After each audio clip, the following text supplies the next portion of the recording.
The following is a production of cprundown.com. The views and opinions expressed by the host of this podcast are those of the individual and not of any affiliated companies. Ladies and gentlemen, welcome to the Rundown on Fun, a weekly podcast covering the Cedar Fair Entertainment Company, the amusement industry, and the business of fun. Here are your hosts, Carsten Anderson, Evan Schultz, and Kyle Hu. Oh, hey, and we're back. We told you we were going to come to pretty much like a part 2 episode, I guess, of the podcast. And Evan and I here are currently at Cedar Point for their media day. We just got off of Top Thrill 2. We got to ride it a bunch of times. 7 times so far. Yeah, 7 times. And what did you think? It's nuts. It's so good. It is so good. I don't know. I don't know where it ranks. I don't know really my full thoughts on it yet, but it is so good. Dare I say better than the OG that used to be here? I'll hear an argument for both. Yes. Both the original and this ride do different things well, and this just it there's a lot. It in a short ride, it throws a lot at you. Yes. No, I definitely agree. It's the launch. The first launch, you're like, okay, cool. It's not so bad and everything, and then once you go backwards, at the 101 miles an hour, which is kind of crazy because, oh my God, it's nuts. I was trying to think. I was like, 101 miles an hour backwards, and because I've never really gone backwards that fast, and just riding the very back row with you or whatever, you have your coat on because it's a balmy 38 degrees outside. When, we got to ride. It's definitely warming up now, but anyway, the wind and the crazy forces and the direction and the airtime on the top of the spike, wow. It's so floaty. I think it's they're sending a train right now. It is very floaty. So you'll hear that in the background right now. There's a little bit of a downtime right now because, Tony actually knew that we were going to record a part of our podcast. So they were like, we're going to give the ride a break for an hour. No, they did a scheduled media downtime. Other than that, though, yes, it has not broken down once. It has been, yes. So, to all you haters out there, it's fine. Zamperla got it right for now. Right. There will be still issues opening. There it goes again. It's currently going over the top hat. And there it goes. I really hope the microphone actually picked that up. It is actually picking it up. Yep. You can hear the roar. It does. It's interesting because when we first heard it launch, when we were checking in, you could hear, with the original, you could hear obviously the cables and the big whiny sound and stuff and everything. And you really couldn't hear, I guess, the track sound that this makes. And so now that there's no extra sounds per se, you don't have the motor sound or anything like that. And the LSMs are they're pretty quiet. They make noise, but they're a lot more quiet than I really expected them to be. Yeah. You can hear it's got a nice roar to the towers. So I'm curious to see if we're all the way by Steel Vengeance or at the front of the maybe towards the front of the park. If you can hear it launch, you'd be like, oh! Especially when the park is alive and everything's running. Right. It's, yeah. So, yeah, I mean, everything is completely closed and it's quiet right now. Yes. And it'll also be interesting to see because the trees don't have any of the foliage right now. So, because, we're still coming into spring and things are starting to bloom up and stuff. So that might cut some of this. That might cut some of it down, but yeah. So I'm over the moon. We talked about this being a dream, and we... Especially since our first ride was at 5 o'clock in the morning, right? Right, yeah. And not to be, that guy, but we were on the first train. Very first train, public train or whatever, so that was pretty cool. That was. So... we haven't ridden in the very front seat yet, but we did ride in the very back. Yes, and we also haven't ridden and gotten our POV yet. We plan to do that. By the time you're listening to this, we will have posted it. Oh, yeah. Yeah, because we're going to post this tomorrow. There's so much content going out on the page today that it'll get lost. It'll get lost in the Facebook algorithm that they like to do and everything. So, I guess, first, just for those that aren't, super familiar, I guess, with the ride yet. So, it's the reborn version of Top Thrill Dragster. It's a swing launch coaster. You launch 74 miles an hour. You go about, the front of the train reaches about half of the original tower. Yes. Then you go flying backwards at 101 miles an hour, which that part is, it's insane. Cannot understate how nuts that is Yeah. when the magnets grab and you just go flying backwards. Then you go flying up the spike, probably between 350, 370 feet, somewhere in that neighborhood. Yeah. And then you go flying down the spike. You get back up to that 120, the famous 120 miles an hour, and boy, do you fly over that original top hat. Fly. Yeah. I mean, there is sustained ejector air time the whole time.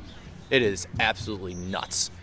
Yeah, I mean, it's... And then that's the ride, but, you know, it feels like a long ride. It does. You don't feel like there's anything lacking when you hit the brakes. Yeah. I would agree. Like, and I love going, you know, backwards, you know, that 101 and then going up that spike, because you literally, when you're going up on that spike, it's going up. It just keeps and then going. If you're in the very, like, we weren't even in the very back seat, but if you're in the very, very back seat, if you look over to the right, you can see Power Tower, the actual dome of Power Tower, where you can see the little blinky light on the top of it. It's below you, which is friggin' crazy. And you know, we talked about this, and you know, it just almost feels like it's a dream. It doesn't feel like, you know, this is reality, and it feels like we're just in a dream. I don't think I'll ever get used to this ride being here. In a good way. In a good way. It's, and boy, the area around the ride, the thematic music when you pull out the station, and for those wondering, Baby, I'm Ready to Go is kind of back. It's tied in. Yes. It pays homage to the old Baby I'm Ready to Go in the station. It's not played in the station. So when you come out of the station, there's this thematic music, like you're pulling up to the start line. Gets all pumped up. It gets you all pumped up, and then, you know, at the switch track happens, the music fades, and as the music fades, you hear Baby I'm Ready to Go, like, out in the background. And then kind of out in the queue line, there's like a remixed version of it, like sort of kind of playing. Mm-hmm. So I don't know. Part of me likes it, part of me wishes it was the original still, but it's all good. It's all good. And the thing is I think that like, if anyone's trying to figure out kind of like how the volume is with that, if you watched, I think, the first video that the park released with the, hey, it's coming in 2024 kind of thing, we've got the first teaser, and you hear the Baby I'm Ready to Go fade out in the background, and we're like, kind of that. Oh, it's kind of like that when you hear it from the start line. But so taking the theming for what it is and not trying to compare it to the original, it's good. They did a really good job. Like, I mean, there's just music all over the midway. Yep. The tower lights are back to a degree, I guess. They're a little different now. They just blink 4 red and then you go. It's pretty much, if anyone follows, I know Justin that likes to watch F1, and also Kyle, who's not with us. He's down in Florida and couldn't join us. It's nice to have a one-up on him for once. Yeah, right? Finally. Yeah, we finally got some good stuff. But no, yeah. So those are actually like F1 lights. If anyone Googles F1, like racing lights or whatever, they blink red, and then they just turn off. There's like literally... And then you go. And then you go, so... They don't do the arms down, head back, and hold on spiel anymore. But there is a sign on the launch Christmas tree that just says that. It's like, it's, you know, it's nice. Again, it pays homage without being too, you know, in your face about it. Like, you know, this is a new ride. This is a different ride, and boy, is it. Right. They're surprisingly, there's very little you can compare to the original, to me. It really is 2 completely different ride experiences. It really is. And for someone that says that, oh, well, you know, that's just the same ride, just different color and different name, and no, and you cannot count it if you count your coaster counts. Like, this is a brand new credit for sure. Like, you can't. It's unbelievable. You can't do that. The trains look awesome.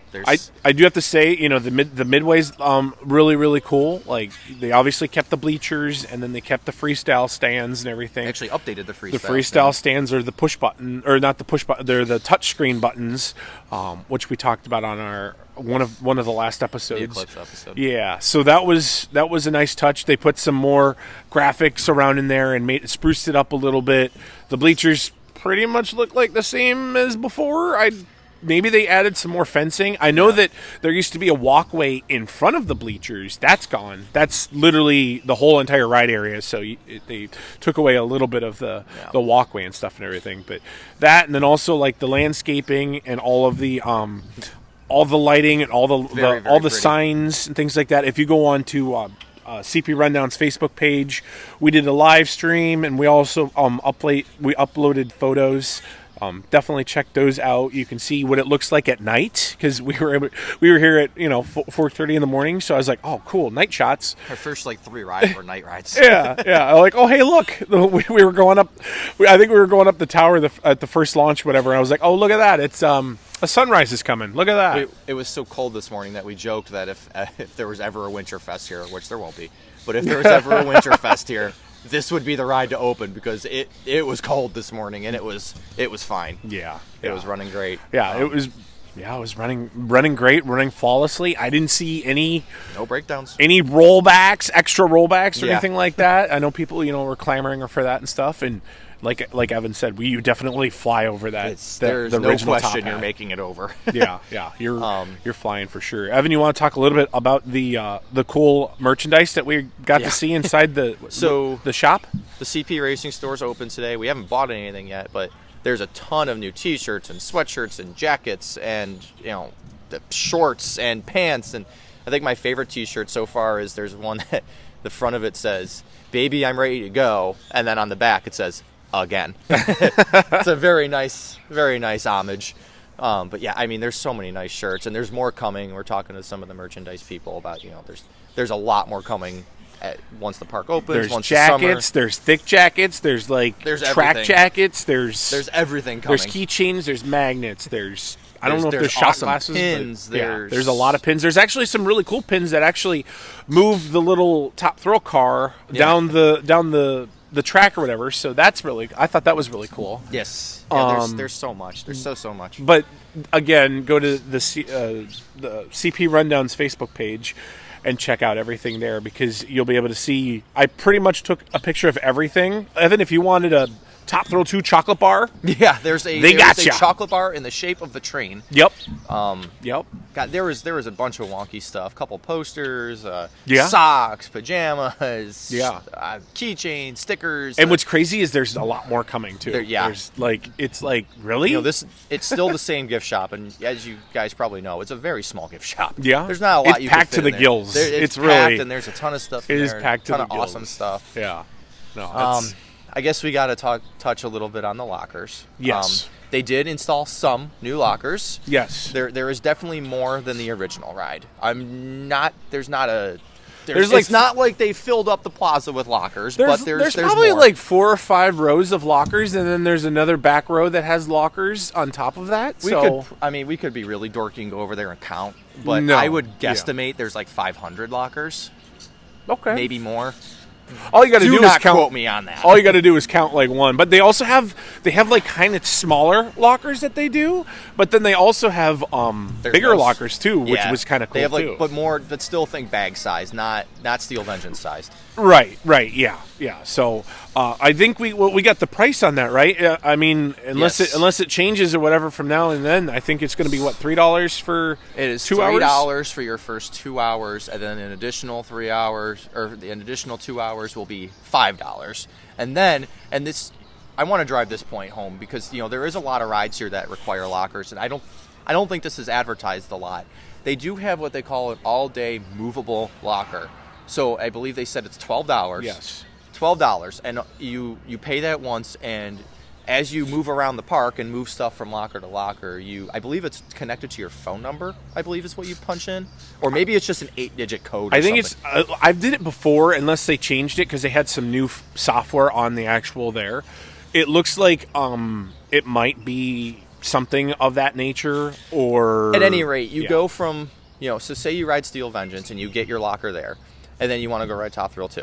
So you go over to Top Thrill 2 and you punch in a 8-digit code, your phone number, 10-digit code, whatever it ends up being, and then it'll say, okay, we assigned you a locker. Now make your 4-digit code to get into the locker. So it's $12, and you can move it around all day. You could ride Vengeance, you could ride Top Thrill, you could ride Millennium, you could ride Gatekeeper, which Valraven, everything that requires lockers. So Yep.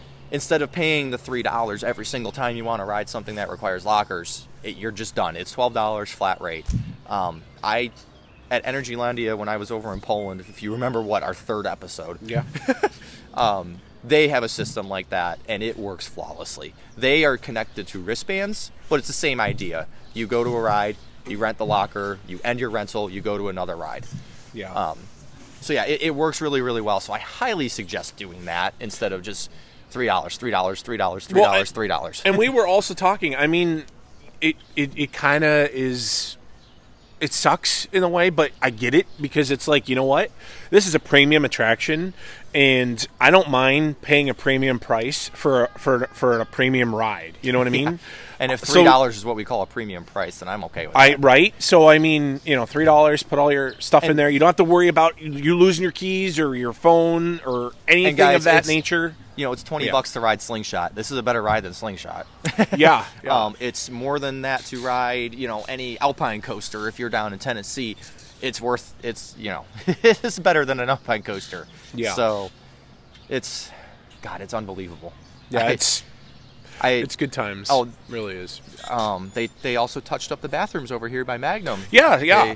We were talking about that. I remember when we were, we're like, oh, I wonder, because last year they did, Gatekeeper's bathrooms by Boardwalk. and we were like, But then we were stocking the webcams as much as we could see or whatever, and I was like, I don't see any like heavy trucks around the Gatekeeper area, or the Magnum area. So I'm like, maybe not. I mean, it's expensive to get all that stuff done. It really is. If anyone's remodeled a house or anything like that, I mean, it really is expensive. So the first time, Evan, like literally we walk in at 4:30, and you're like, I got to go to the bathroom. I'm like, okay, and nice surprise. You're like, whoa, brand new bathroom. Yes, that's a nice touch. Yes, it was definitely needed, and it's nice to see that Cedar Point is continuing to maybe not update the outside of the bathroom, which is whatever, but it's nice to see that they're actually continuing one by one. It's because it's a big expensive project, and then also if you bring in like a refillable like water bottle or something like that, they have a nice refillable water bottle station. Nice new water bottle station. Right outside the restroom where you can refill it and you'll be, and it actually dispenses cold water, quote unquote, ready to go. So but also two more little touch ups to this area. Well, one is the pretzel filler. Is that the name of this pretzel stand? Yeah. At least it used to be. I don't know. Yeah. There's now a nice top throw pretzels. Yeah. There's now a nice little like easy drink refill station. So those of you with the drink plan, instead of waiting in line with all the pretzel people, there's now a little sidebar. I love this. Where you kind of like think like Farmhouse. How Farmhouse has its own outside drink stand. That you don't have to go into Farmhouse and wait in line with the rest of the people getting food. Yeah. So that's really nice. Another thing is, and I know Carsten, when he live streamed earlier today, he mentioned it, there used to be a little merchandise stand, like kind of by Corkscrew's turn out of the station. That is now a ride photo booth, along with the original ride photo booth. And the thinking there is, since that's right next to the lockers, when you get off the ride, instead of having to run down to the lockers and then run all the way back down to where the ride photo booth is, you can now get off the ride, go to lockers, and very easily then go to the ride photo and be booth. like, oh, hey, I just rode and I got my number. And you're like, boom, boom. So it's kind of like almost like a Photo Express-ish kind of, And then, they do still have the original ride photo booth operating. So that's, if you have your friends holding your stuff, they can wait down there and it's, here's your stuff, go look at your photo. Yep. So that's really nice. Power Tower looks fabulous. Oh my gosh! Can we just see? Like it the looks blue amazing. Looks amazing. The red looks amazing. It has a nice new sign. Yeah. With the new colors on it and everything. It doesn't have the old sign, which is nice. And it looks like maybe we're also going to get the virtual wait time signs around the park, because we see one here at Magnum as we're sitting here. Yeah, I was going to say, you can totally see. It doesn't have all the safety stuff and everything, but it looks like what Kings Island had last weekend. So where it'll show you, the ride time and the fast lane, and then the fast lane. So, and then I think don't quote me if I'm wrong, but I think they actually update those, because I know that they have like iPads in their The supervisors. usually carry so iPads. I wonder if it'll just be like boop boop and something like that. So I remember they had the circle ones where they would just kind of move the time and it would say 15 minutes and they would circle it around or whatever. Them get rid of the old one this morning. Yeah, so it's nice. You know what? I'm happy for this, and I can't wait because it'll be. Maybe it'll improve the wait times and stuff because it's not like boom. It's like if it is with the iPad and the supervisor, uses the iPad, it's like okay, boom, boom, and it's that's easier. It's not as you don't have to call somebody at the entrance and and then somebody at entrance having to call the ride center. Although maybe not. Maybe someone at the entrance has to push a button and change the thing. At any rate, and I think that'll be easier for the app to update too, because then it's connected virtually. Yes. It's just mirroring what the virtual sign says. Yeah. So, I think that's. I mean, we're obviously giddy and excited, and it's like I said, the ride's closed right now for just a planned media shutdown, and then that's till 11, and then at 11 we also get food. At Backbeat, I'll talk about that the next episode. I was going to say it's probably all Top Thrill themed. And then we're going to go ride till 1 o'clock and probably get another 5 or 6 rides in. Yeah, I would assume at least something like that. So, at any rate, if you're not signed up for a pass holder day, do that. And if you are just not going to come to a pass holder day, you better get your butt here for opening day because it's amazing. It's so worth it. It's just nice to be back in the park and know that, you've got, like, you could have a really crappy day at work or just a really crappy day just in general, and you just need, like, an out for, just a vent or an out or something. Sometimes that's what I do. Yeah. I'm blessed to, like, live pretty close to the park to where I could be like, you know what, I'm having a bad day. I'm going to the park just to go use my meal plan and maybe now get an icy, Yeah. And ride Top Thrill too. And ride Top Thrill too, and, just kind of hang out in the park and whatever. But, yeah, May 4th is opening day. Currently, where we're recording is on Thursday, so 9 days until opening day. So, Very exciting. We're in single digits. And like we said at the top of the show, dare we say, better than the original. Yeah. Dare we say. I might kind of piss people off with saying this to end, but even the incident aside, I think doing this to Top Thrill was the right move, regardless. Yeah. It obviously it's already improved reliability. It completely it more than enhanced the ride experience. Yes, we'll all miss that 0 to 120 launch, but aside from that, everything else about the ride is much better. You get a lot more bang for your buck. Yes, you do. And the wait times are going to be shorter because, boy, we could just see from what we're seeing today, when they're running 3 trains, it's going to absolutely just run through people. Yep. This is going to be one of the highest capacity rides in the park. All right, Evan, well, you want to close this and then I'll close this out? Yeah. So, as always, thanks for listening. I guess to part 2 of our last episode. We're going to go eat. I like that. Thanks for listening. Be kind to your ride-ups. See you on the Midway. Yeah, thanks, guys, for listening. And make sure that you share this podcast with all your friends. And make sure to rate us. Thanks, guys, for listening. Take it away, Justin. Thank you for listening to the Rundown on Fun. Be sure to follow us on social media to stay up to date on all things Cedar Fair. As always, be kind to your ride operators, and we will see you on the Midway. Good night.